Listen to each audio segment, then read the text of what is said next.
10টা টার্গেট নিয়ে আমরা উঠবো। আল্লাহ পাক জানিয়ে দিলেন কামা আরসালনা ফীকুম রাসূলাম মিনকুম ইয়াতলু আলাইকুম আয়াতিনা ওয়া ইউযাক্কিকুম ويعلمكم الكتاب والحكمة ويعلمكم ما لم تكونوا تعلمون।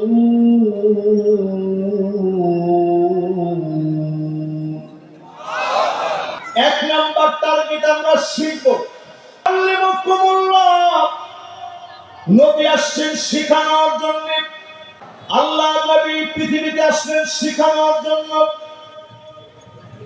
বুইসতু লিউতাম্মিমা মাকারিমাল আখলাক, মানুষকে আখলাক শিখাবেন, মানুষগুলোকে মানুষ বানাবেন। নবীজি আসলেন এই পৃথিবীতে, নবীজি আসলেন শিক্ষক করে আল্লাহ পাক পাঠিয়ে দিলেন। সারাটা জীবন ধরে নবীজি মানুষকে শুধু ডাকলেন, পাথরের আঘাত খেলেন নবীজি, ষড়যন্ত্রের কবরে পড়লেন নবীজি, এমনকি শিয়াবে আবি তালেব দিনের পর দিন তিনি জেল খাটলেন। মক্কা থেকে বের হয়ে গেলেন, কাফেরদের জুলুমের কাছে আল্লাহ পাকের অর্ডারে নবীজি চলে গেলেন। বের হতে বাধ্য হয়ে 10 বছর তিনি মদিনায় সফর করলেন। তারপরে যিনি মক্কায় বিজয় দান করে দিলেন তিনি কে? প্রিয় ভাইরা আমার, যারা আজকে মাহফিলে বসলেন, মুসলমানেরা, যদি আজকে আমরা বলি এক নাম্বার বিষয় হচ্ছে শিক্ষা নেওয়া।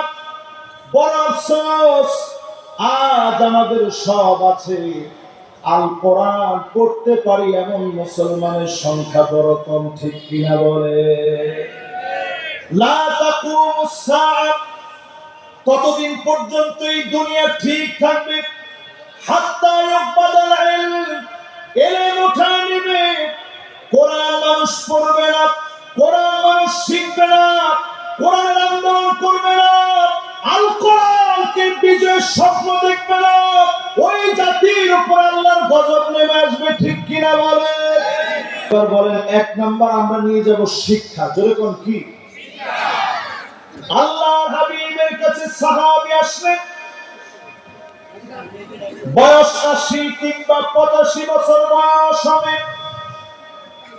নবীজির কাছে এসে সাহাবী আল্লাহর হাবিবকে বললেন, নবী কিছু একটা আপনি আমারে পড়ায় দেন।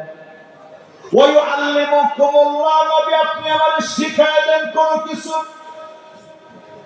আল্লাহ নবী বললেন পড়ো, আলিফ লাম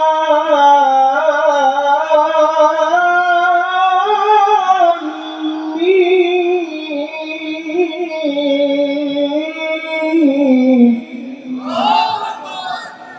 সাহাবী সঙ্গে সঙ্গে বলল, নবী এটা তো একটু বড় সূরা, এটা আমি পারবো না। নবীজি বললেন ঠিক আছে তাহলে পড়ো,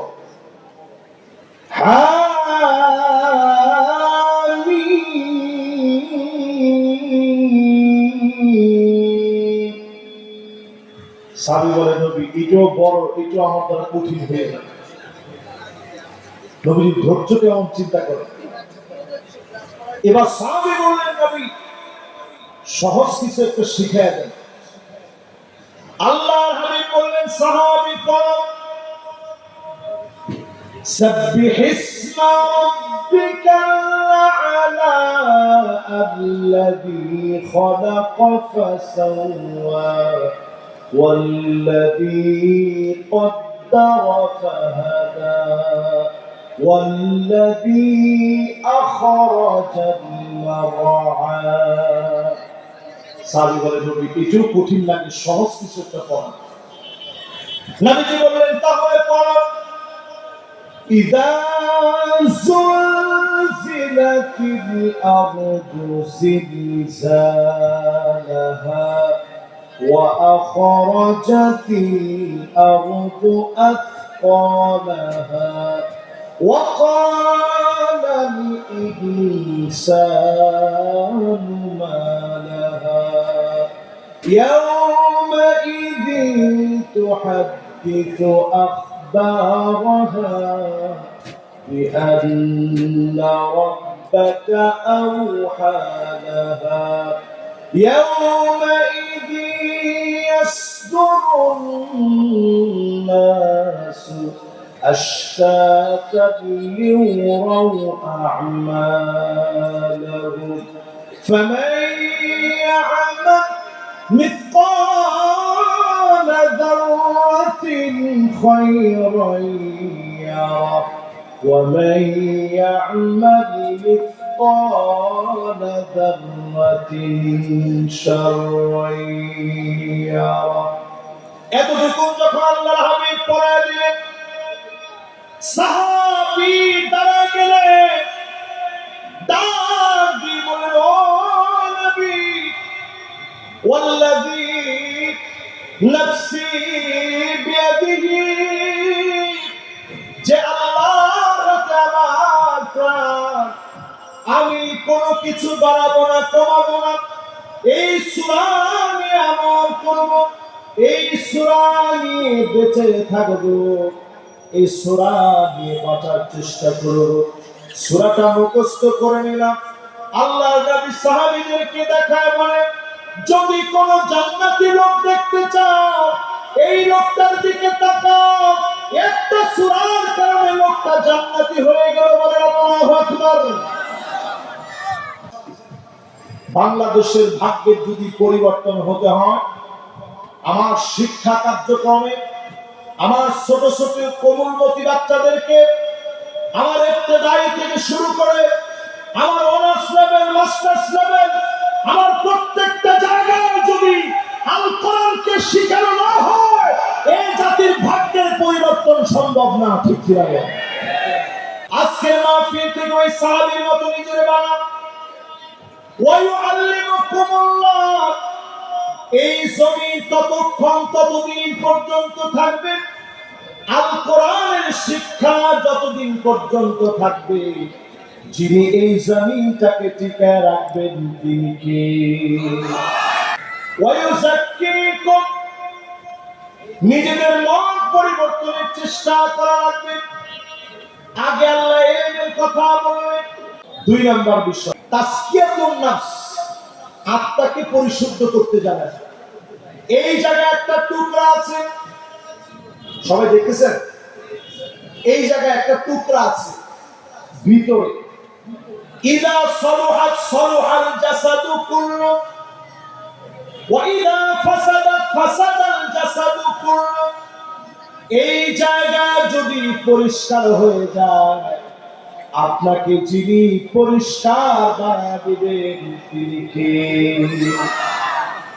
এই জন্যই মাহফিলে যারা আসেন 5 ওয়াক্ত নামাজের পরে বসে বসে মুনাজাতের আগে আমাদের দেশে যেটা হয় 5 ওয়াক্ত নামাজ শেষ কমনি আল্লাহুম্মা আমিন এখন এটা যদি ইমাম সাহেব না করেন তাহলে ইমাম সাহেবের চাকরি শেষ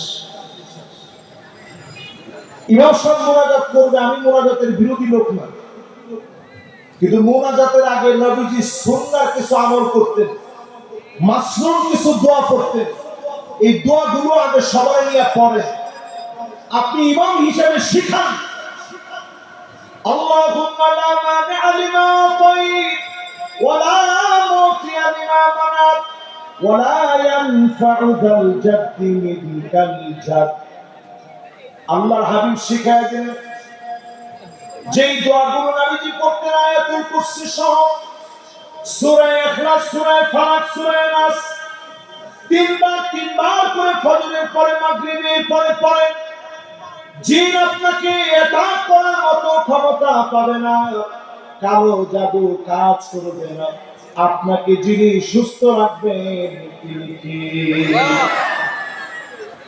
এজন্য প্রতিদিন ফজর জোহর আসর মাগরিব এশা 5 ওয়াক্ত নামাজের পরে তাসকিয়াতুন নাফস বসে বসে চক্ষুটা বন্ধ করে একটু মুরাকাবা করেন, চিন্তা করেন আল্লাহ আমার দুদিকে কত গুনাহ। সাহাবায়ে কেরাম মনে করতেন একটা গুনাহ হলো পাহাড়ের মতো, পাহাড় ভেঙে পড়লে যেমন বাঁচা যাবে না, গুনাহ সামনে কেমনে বাঁচবো?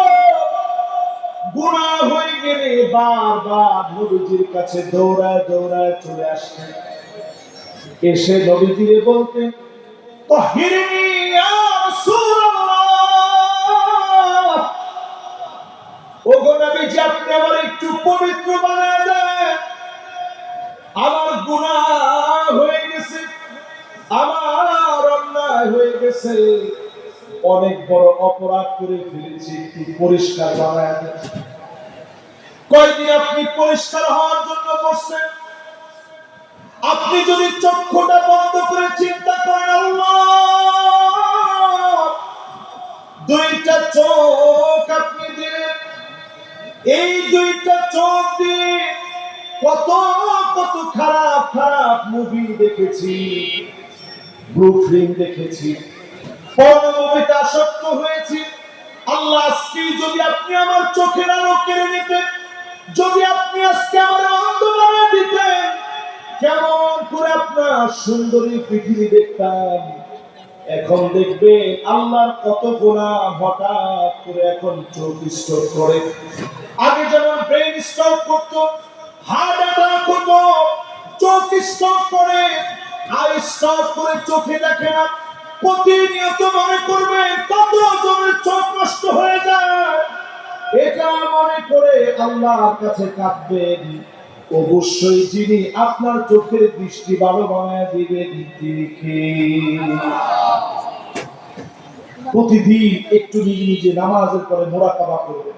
3 নাম্বার কাজ হবে আমাদের হিকমার সাথে দাওয়াত দেওয়া। হিকমা মানে কি?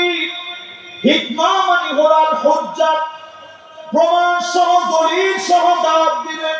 হিকমত সহকারে এগুলো সব এখন জাতিকে বোঝানোর সময় আসে। প্রিয় ভাইরা আমার, এই মাহফিলে যারা আমরা বসছি, হিকমত অনেক দাম। আর হিকমাতু দাল্লাতুল মুমিন ফামান ওয়াজাদা বিহা, আল হিকমাতু দাল্লাতুল মুমিন, হিকমত হচ্ছে মুমিনের হারানো সম্পদ। ফামান ওয়াজাদাহা ফাহুয়া হাক্কু বিহা, মুমিন যেখানে হিকমত পাবে ওইখান থেকে লুফে নিবে, উঠায় নিবে। মুমিনকে আল্লাহ হিকমত দিয়ে পরিপূর্ণতার সাথে ওই হিকমত দিয়ে মুমিনকে আল্লাহ বিজয়ী বানায় দিবে। বলেন আল্লাহু আকবার। আল হিকমাতু দাল্লাতুল মুমিন, হারিয়ে গিয়েছে আমাদের কাছ থেকে হিকমত। জ্ঞান সহ মানুষকে দাওয়াত দেন, আপনি দেখবেন জ্ঞানের কারণে শত্রুকেও যিনি মিত্র বানায় দিবেন তিনি কে? এরপরে 4 নম্বরে প্রিয় ভাইরা আমার, নবীজি পৃথিবীতে দাওয়াত নিয়ে আসলেন।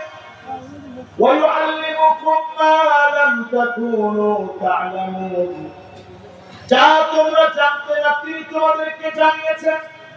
4 নম্বর আমাদের কাজ হবে ধরে ধরে মানুষকে জানানো, মানুষকে বোঝানো, মানুষের সঙ্গে মিশা, মানুষের সঙ্গে এমন ভাবে মিশবে শত্রু যেন মিত্র হয়ে যায়। আল্লাহ নবী এমন ভাবে দাওয়াত দিয়েছেন, তায়েফের প্রান্তে তিনি গিয়েছেন, মানুষ নবীজিকে চিনতে পারে নাই, পাগল পাগল বলে নবীরে পাথর মারলে, রক্তের কারণে নবীজির জুতা মুবারক আটকে গিয়েছে। আল্লাহ নবী বারবার জ্ঞান হারিয়ে ফেলেছে। নবীজির যখন জ্ঞান ফিরেছে আবার পাথর মেরেছে।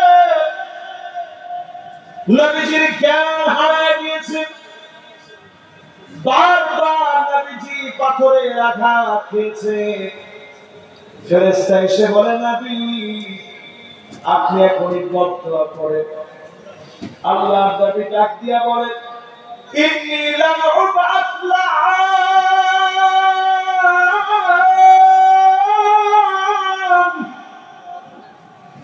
আমি নবী বদদুয়া করার জন্য আসি নাই, বদদুয়া দেওয়ার জন্য আসি নাই, আল্লাহ নবী বদদুয়া দেন নাই। ফলশ্রুতিতে বাংলাদেশ পর্যন্ত শুধু না, প্রান্তে প্রান্তে যিনি কালেমার দাওয়াত পৌঁছায় দিয়েছেন তিনি কে? সেই নবীর উম্মতেরা। নবীজি আমাদেরকে আদর করে বলছেন, লাওয়াদিতু আন্না ক্বাদ রাআইনা ইখওয়ানানা। আমার মনটা বড় চায় এক নজর যদি আমার ভাইগুলোকে দেখতে পেতাম। সাহাবায়ে কেরাম বড় আফসোস করে বলে, ও নবী, আলাসনা ইখওয়ানুক, আমরা কি আপনার ভাই না? যেই সাহাবীরা নবীর জন্য জীবন দিতে পারেন, যেই সাহাবীরা নবীর জন্য হিজরত করতে পারেন, যেই সাহাবীরা ঘর ছাড়তে পারে, বাড়ি ছাড়তে পারে, সব ছাড়তে পারে, সেই সাহাবীরা ডাক দিয়ে বলে, নবী, আমরা কি আপনার ভাই না? আল্লাহর নবী বলেন, না, তোমরা আমার ভাই না, বাল আনতুম আসহাবী, তোমরা তো আমার সাহাবী। আমার ভাই হবে তারা,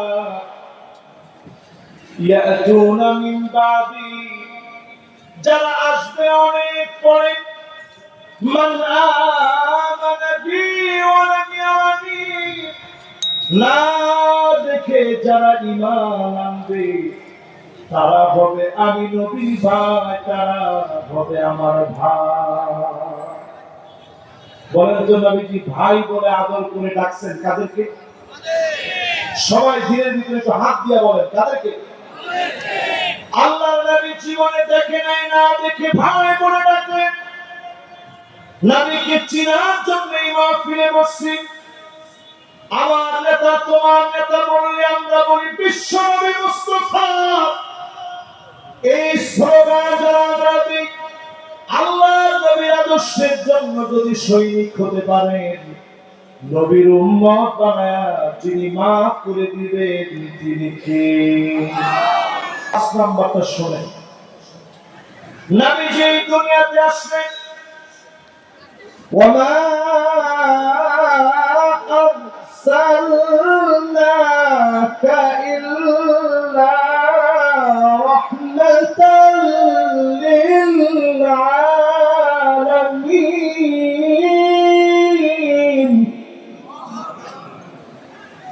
এই পৃথিবীতে নবীজি আসলেন রহমত হিসেবে। তিনি এই পৃথিবীর ভিতরে আল্লাহ পাক নবীজিকে পাঠালেন।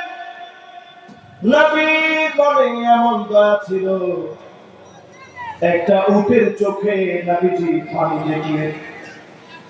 উটের চোখের পানি দেখে নবীজির মা লেগে গেছে।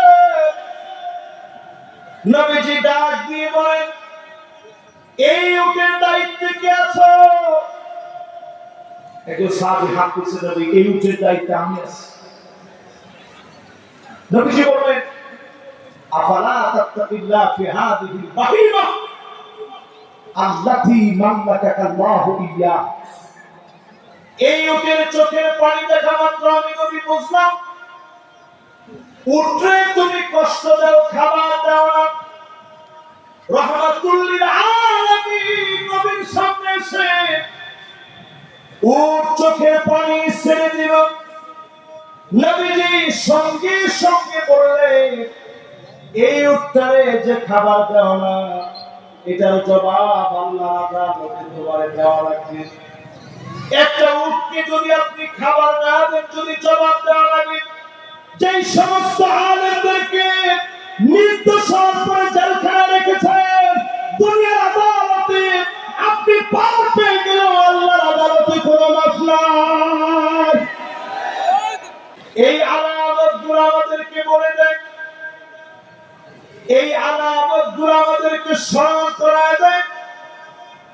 আল্লাহ নবী রাহমাতুল লিল আলামিন, নবীজি শুধু দয়া করেছেন, ভালোবেসেছেন, কাফেরদেরকে মক্কা বিজয়ের সময় মাফ করে দিয়েছেন।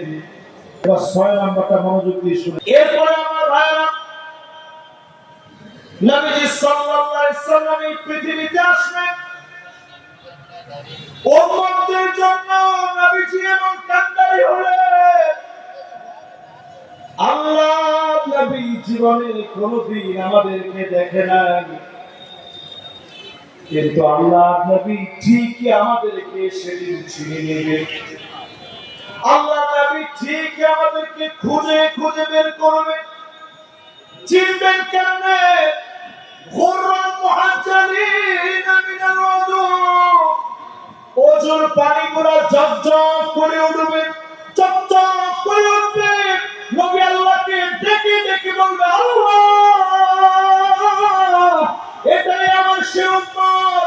তার মানে যে উম্মতের নামাজ নাই ওই উম্মত নবীর উম্মত হতে পারে না।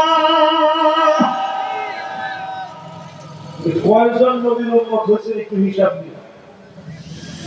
আমাদের ভিজা আসে না কেন? কারণ আমরা নামাজি হতেই পারি। আল্লাহর হাবিব বলেন, এই জমিনের ভিতরে কিয়ামত ততক্ষণ হবে না হাত্তা তুত্তাখাযাল মাসাজিদু তুরুকা, যতদিন না মসজিদ থাকবে, মানুষ নামাজ পড়বে, এই জমিনে কিয়ামত হবে না। তখন কিয়ামত হয়ে যাবে, মসজিদের সামনে দিয়ে হেঁটে হেঁটে চলে যাবে, মাগার নামাজি মুসলমান খুঁজে পাওয়া যাবে না। কখনো কখনো এমন ইমাম আর মুয়াজ্জিন দুইজন। এই যদি হয় আমার বাংলাদেশের অবস্থা, এই জমিনে দিন কায়েম হবে কেমনে? এই জন্যই তো তারা সাহস করে মৌলবাদ বলতে পারে। যারা মৌলবাদ বলে গালি দিতে পারে, আজকে থেকে শুধরে যান, মৌলবাদ বলে গালি দেওয়া জায়েজ নাই, ঠিক কিনা বলে? এটা নতুন একটা টার্মিনোলজি। আমরা যখন ছোট ছিলাম তখন আলেমদেরকে কিছু বলতে পারতো না, ওই মুন্সি। মুন্সি এটা আল্লাহর নাম। আমনাহুল মুনশিউন, আল্লাহ বলে তোরা বানাইছস না, আমি আল্লাহ বানাইছি। এরপরে শুরু হয়েছে কাকমুল্লাহ, এরপরে শুরু হয়েছে জঙ্গি, এরপরে মাঝে মাঝে রাজাকার, আর এখন চলে মৌলবাদ। এই সব যারা বলে পরিষ্কার ভাবে বুঝবেন, যারা কোরআন হাদিসকে পছন্দ করে না, মানতে পারে না, তারাই কেবল রাজাকার মৌলবাদ বলে গালি দিতে চায়। 7 নম্বরে প্রিয় ভাইরা আমার, যেই নামাজের কথা বলছিলাম 7 নম্বরে, এই নামাজ যদি জামাতের সঙ্গে কায়েম করা না হয়, আমার পার্লামেন্ট থেকে যদি নামাজকে কায়েমের সিদ্ধান্ত নেয়, ঘরে ঘরে নামাজি হয়ে যাবে, এই দেশের চিত্র যিনি পাল্টায় দিবেন তিনি কে? আপনার দিকে ভূমিকম্প বাড়ি দিছে, আল্লাহ বুঝাই দিছে, নামাজের জন্য দাঁড়ায় যান। যেই সময় হাফেজে কোরআনটা পড়া শোনানোর জন্য, মুখস্থ করার জন্য হাফেজে কোরআনরা উঠে পড়া শুরু করে দেয়, সব বেদারিতে, সব গুজারিতে আল্লাহর অসংখ্য কোরআন তাহাজ্জুদের সময় দাঁড়ায় থাকে, আল্লাহর কাছে ফুঁকা ফুঁকা কাঁদতে থাকে। তাদের কারণে এখনো পর্যন্ত যিনি ভালো রেখেছেন তিনি কে?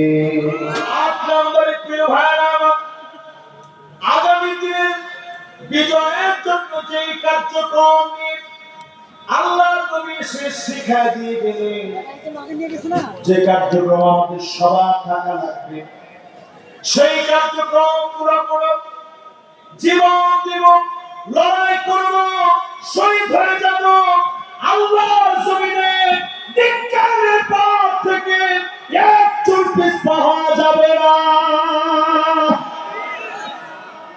আমার সাথে কি আপনারা একমত? এবার আপনাদের কিছু উদাহরণ দিয়ে বুঝাই সহজ হবে।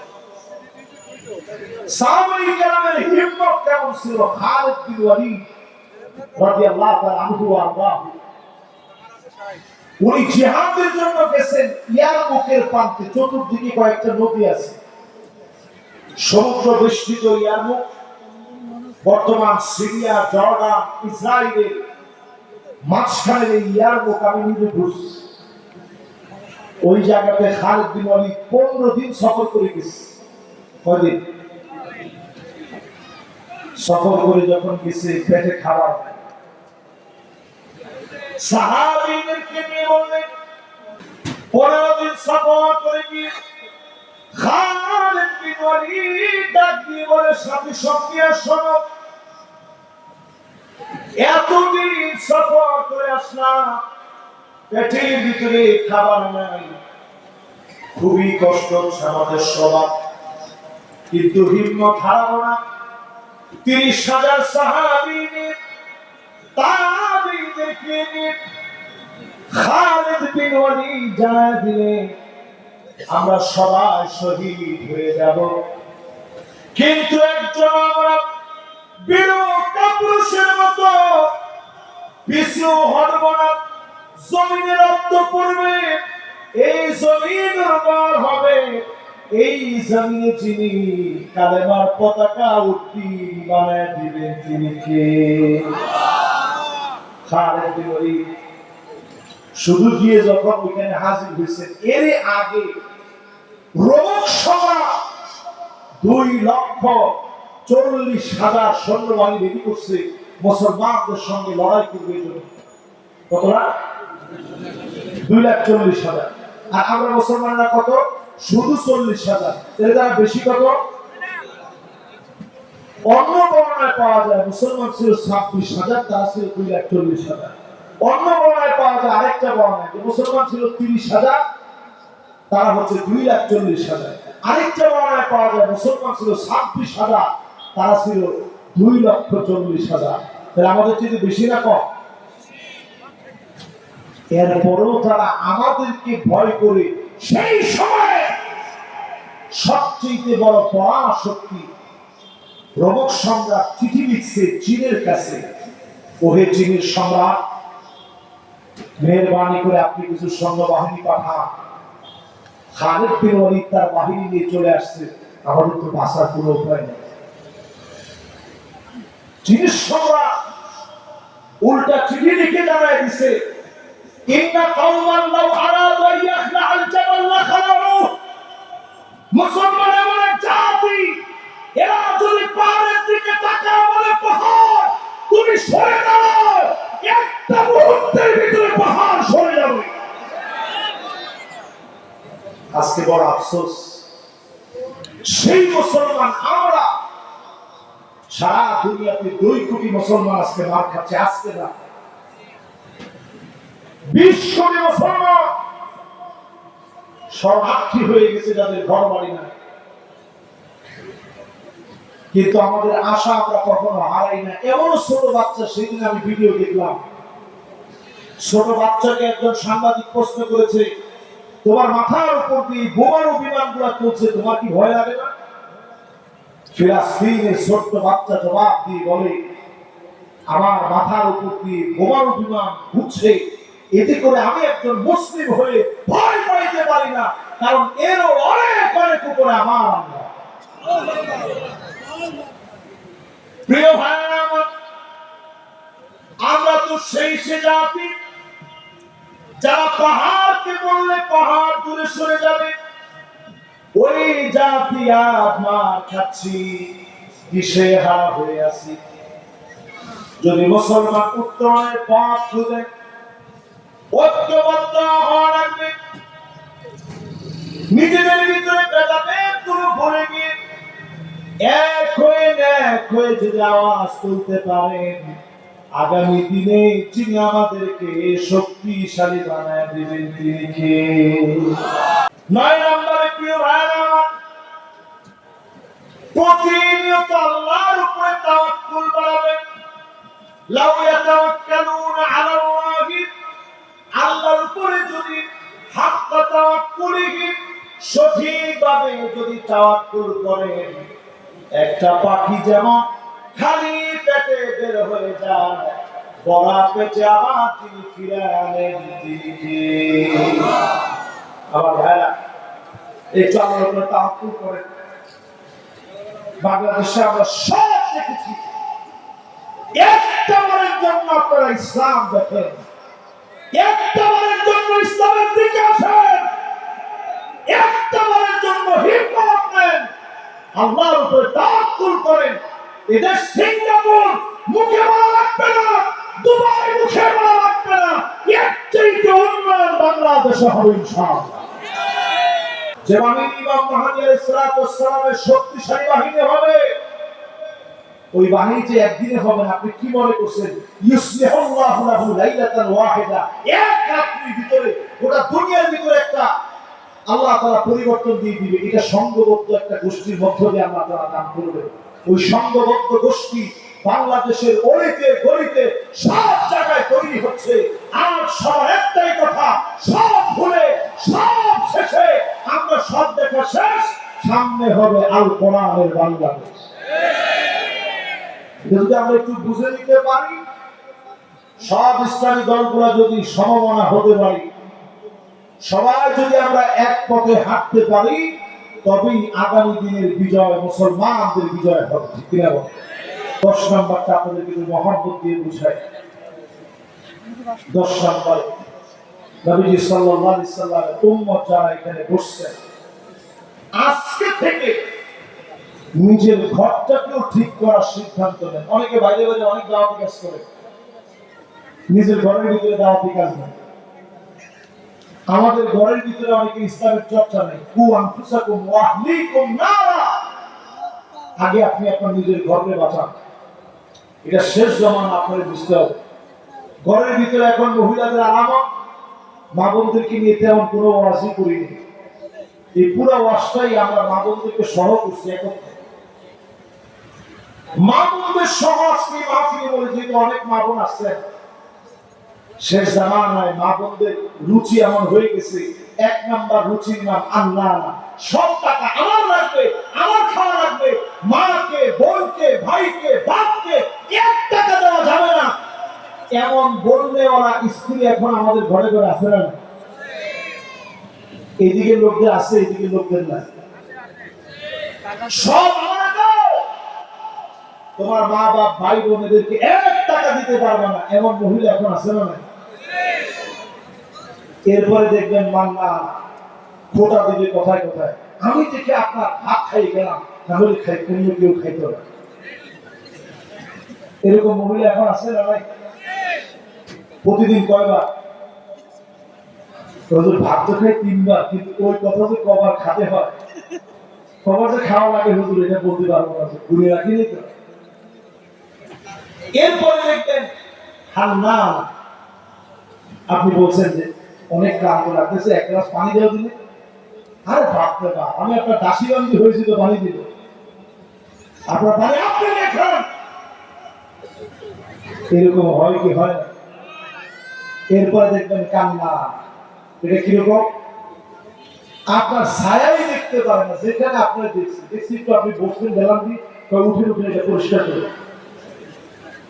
আপনি ঠিক আছে, খাটে গিয়ে বসি, একটু খাটে বসছেন, একটু পরে এসে বিছনা চাদরটা চেঞ্জ করতে হবে, ময়লা হয়ে গেছে। তারপর চিন্তা করছে নিচে থাক, বাইরে চলেছে, সেটাই ভালো। এরপরে দেখবেন হাতটা, এমন সব মহিলা আসবে, স্বামীর কোনো কিছু তার পছন্দ হয় না, কিছু একটা কিনে আনবে, কি আনবে, কোন কালার হলো, এই কালার তো মরে যাবে। এরকম মহিলা এখন আসে না। এরপরে দেখবেন এদের কিছু ঘরে ঘরে বিপজ্জনক। এরপরে দেখবেন এটা কেমন কথায় কথায় তর্ক করে, আছে এরকম। এরপরটা মনে হয় আপনারা আসে বলে লজ্জিত হবেন না। এরপরটা হচ্ছে বাররাকা, শুধু তর্কই করে না, স্বামীকে লাঠি নিয়ে পিটাইতেও দেরি করে না, এমন মহিলা এখন আছে না। আমার তো মনে হয় আগের সবগুলো থেকে এইটার ওজনটা একটু বেশি বেশি। তাহলে ঘর কি আর এখন ঘর আছে? এজন্য ঘরে ঘরে দাওয়াত, ঘরে ঘরে তালিম, ঘরে ঘরে জিকির, ঘরে ঘরে নিজের স্ত্রীকে সময় দেন। শুধু খালি রিপোর্ট ফর্মে পারিবারিক সময় যাদের ভিতরে দেখছেন একবার, দুইবার, তিনবার, চারবার, এটাকে শুধু ফর্মালিটি বানাই না। ফর্মালিটি না বানায় বরং একবার যে বসছেন, আপনি বলেন আমার কি কি দোষ তোমার চোখে ধরা পড়ছে একটু বলো। আল্লাহ নবী নিজে স্ত্রীদেরকে নিয়ে বসতেন, এটা কি সাধারণ বিষয়? আল্লাহ হাবিব নিজে চোখের পানিগুলো মুছে দিতেন, নিজে আগে সালাম দিতেন, স্ত্রীদের কষ্টগুলা নিজে ভাগাভাগি করে নিতেন। তেমন কোনো খাবার তো নিজে খাওয়াতে পারেন না, কিন্তু সুখ দিতে আল্লাহ হাবিব কম দেন নাই। আম্মা জানদেরকে নবী ভালোবাসা দিয়ে আপন করে নিলেন, নিজে আগে সালাম দিলেন। আল্লাহ নবী হওয়ার পরেও তিনি নিজে ঘরটা ঝাড়ু দিয়ে দিতেন, তরকারিগুলো মাঝে মাঝে কেটে দিতেন, পাশে দাঁড়ায় সময় দিতেন। অসুস্থ হয়ে গেলে চোখের পানি গুলা আদর করে নবীজি মুছে দিতেন। সূরা ইখলাস, সূরা ফালাক, সূরা নাস করে ফুঁজিয়ে দিতেন। নবীজি পাশে বসে সান্ত্বনা দিতেন, স্ত্রীদেরকে ছোট ছোট নাম ধরে আদর করে করে ডাকতেন। আমরাও যদি ঘরে ঘরে দাওয়াত দেই, এই জমিনের দিন যিনি কায়েম করে দেবেন তিনি কে? আর যদি না করেন শেষ।